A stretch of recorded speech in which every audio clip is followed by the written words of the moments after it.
ದೇಶದ್ರೋಹಿ ಶಕ್ತಿಗಳು ಪರಿಸ್ಥಿತಿಯ ಲಾಭ ಗಳಿಸಬಾರದೆಂಬ ಕಾರಣಕ್ಕೆ ರಾಜೀನಾಮೆ ಸಲ್ಲಿಸಿದ ಧರ್ಮೇಂದ್ರ ಪ್ರಧಾನ್. 2026ರ ನೀಟ್ ಯುಜಿ ಪ್ರಶ್ನೆ ಪತ್ರಿಕೆ ಸೋರಿಕೆ ವಿವಾದದ ಹಿನ್ನೆಲೆಯಲ್ಲಿ ದೇಶಾದ್ಯಂತ ಪ್ರತಿಭಟನೆಗಳು ನಡೆದ ಹಿನ್ನೆಲೆಯಲ್ಲಿ ಶಿಕ್ಷಣ ಸಚಿವ ಧರ್ಮೇಂದ್ರ ಪ್ರಧಾನ್ ಅವರು ತಮ್ಮ ಸ್ಥಾನಕ್ಕೆ ರಾಜೀನಾಮೆ ನೀಡಿದ್ದಾರೆ.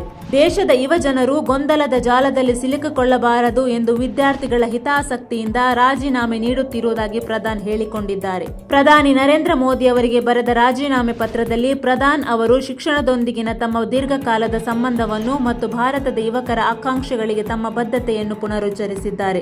4 ದಶಕಗಳಿಗೂ ಹೆಚ್ಚು ಕಾಲ ನಾನು ವಿದ್ಯಾರ್ಥಿಗಳು, ಶಿಕ್ಷಕರು ಮತ್ತು ಶಿಕ್ಷಣ ಸುಧಾರಣೆಯ ಉದ್ದೇಶಕ್ಕಾಗಿ ಶ್ರಮಿಸಿದ್ದೇನೆ. ಎಲ್ಲರನ್ನೂ ಒಳಗೊಂಡ ಮತ್ತು ಭವಿಷ್ಯಕ್ಕಾಗಿನ ಶಿಕ್ಷಣ ವ್ಯವಸ್ಥೆಯು ಬಲವಾದ ರಾಷ್ಟ್ರದ ಅಡಿಪಾಯ ಎಂದು ನಂಬಿದ್ದೇನೆ ಎಂದು ಅವರು ಹೇಳಿದ್ದಾರೆ.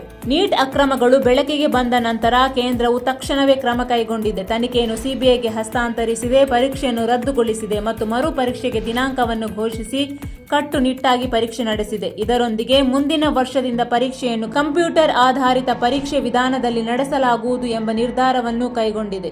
ಮೊದಲ ದಿನದಿಂದಲೇ ನಾನು ಪರಿಸ್ಥಿತಿಯ ಜವಾಬ್ದಾರಿಯನ್ನು ತೆಗೆದುಕೊಂಡೆ ಮತ್ತು ಅದರಿಂದ ಎಂದಿಗೂ ಹಿಂದೆ ಸರಿಯಲಿಲ್ಲ. ಪರೀಕ್ಷಾ ವಿವಾದದಿಂದಾಗಿ ಯಾವುದೇ ಪ್ರತಿಭಾನ್ವಿತ ವಿದ್ಯಾರ್ಥಿಯ ಭವಿಷ್ಯಕ್ಕೆ ಹಾನಿಯಾಗಲು ನಾವು ಬಿಡುವುದಿಲ್ಲ ಎಂಬುದು ನನ್ನ ಸಂಕಲ್ಪವಾಗಿತ್ತು ಎಂದು ಪ್ರಧಾನ್ ಹೇಳಿಕೊಂಡಿದ್ದಾರೆ. 10 ದಿನಗಳ ಘಟನಾವಳಿಗಳನ್ನು ನೋಡಿ ನನ್ನ ಮನಸ್ಸಿಗೆ ದುಃಖವಾಗಿದೆ. ಇದು ನನಗೆ ವೈಯಕ್ತಿಕ ಪ್ರತಿಷ್ಠೆಯ ವಿಷಯವಲ್ಲ. ಭಾರತದ ಯುವ ಶಕ್ತಿಯೇ ಈ ದೇಶದ ನಿಜವಾದ ಶಕ್ತಿ.